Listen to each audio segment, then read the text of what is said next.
मध्य प्रदेश विधानसभा चुनाव की तारीख जैसे जैसे नज़दीक आ रही है, वैसे वैसे भाजपा के गढ़ में काले बादल मंडराते नज़र आ रहे हैं। यह बात हम इसलिए कह रहे हैं क्योंकि भाजपा से नाराज़ भाजपा के जो पुराने कार्यकर्ता हैं वह इस्तीफा देते नज़र आ रहे हैं। हम बात छतरपुर की कर रहे हैं, जहां पर पूर्व नगर पालिका अध्यक्ष अर्चना सिंह ने भी बगावत की है।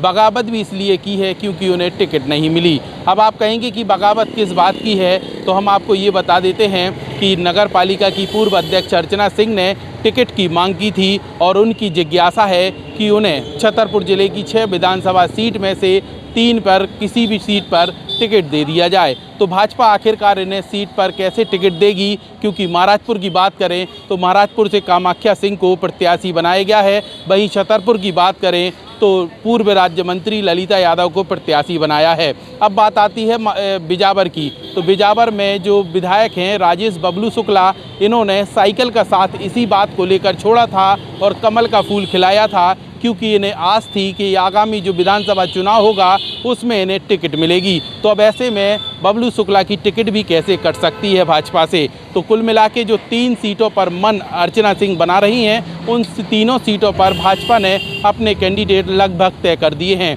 अब ऐसे में अर्चना सिंह को बगावत करनी तय मानी जा रही है और उन्होंने वरदान एक्सप्रेस के एक वीडियो में पिछले दिनों यह फैसला कर दिया था कि हम तो चुनाव लड़ेंगे, 2023 का विधानसभा चुनाव अर्चना सिंह जरूर लड़ेंगी, क्योंकि उनके समर्थकों की मांग लगातार उठ रही थी और कई प्रकार के प्रदर्शन भी किए जा रहे थे, मांग भी उठ रही थी। इसलिए अर्चना सिंह ने आखिरकार वरदान एक्सप्रेस के कैमरे पर बड़ा ऐलान कर दिया था कि अर्चना सिंह चुनाव लड़ेंगी, 2023 का ये बिल्कुल तय है। अब ऐसे में भाजपा से बगावत साफ तौर पर दिखाई दे रही है कि अर्चना सिंह बगावत करेंगी और यहाँ पे भाजपा के लिए एक बड़ी मुसीबत खड़ी हो सकती है। अब बात करें दूसरी बात यह है कि भाजपा के पूर्व जिला अध्यक्ष घासीराम पटेल अभी सोशल मीडिया पर चर्चा में बने हुए हैं और चर्चा भी इस बात की है कि उन्होंने पार्टी से इस्तीफा देने का मन बना लिया है।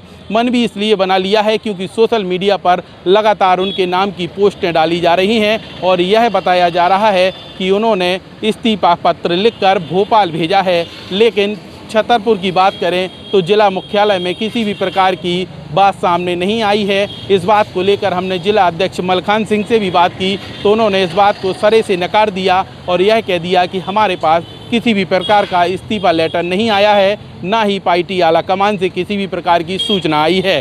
तो इसको हम पुष्टि नहीं मानते हैं। लेकिन जिस तरीके से सोशल मीडिया में घासीराम पटेल की इस्तीफे की चर्चाएं तेज चल रही हैं और उनके जो कुछ खेमे के लोग हैं उनसे भी मेरी फ़ोन पर बात हुई, तो उन्होंने बताया कि हाँ, ऐसा चल रहा है कि घासीराम पटेल भाजपा से इस्तीफा दे सकते हैं और उन्होंने एक पत्र लिखा है। तो अब ऐसे में 2 बड़े नेताओं का छतरपुर जिले से पार्टी से इस्तीफा देना कहीं ना कहीं भाजपा के लिए काले बादल मंडराते नज़र आ रहे हैं। तो ऐसे में भाजपा को बड़ा नुकसान विधानसभा चुनाव में झेलना पड़ सकता है। लेकिन भाजपा अपनी मजबूती के लिए लगातार बैठकें कर रही है और कार्यकर्ताओं को मनाने का प्रयास भी कर रही है।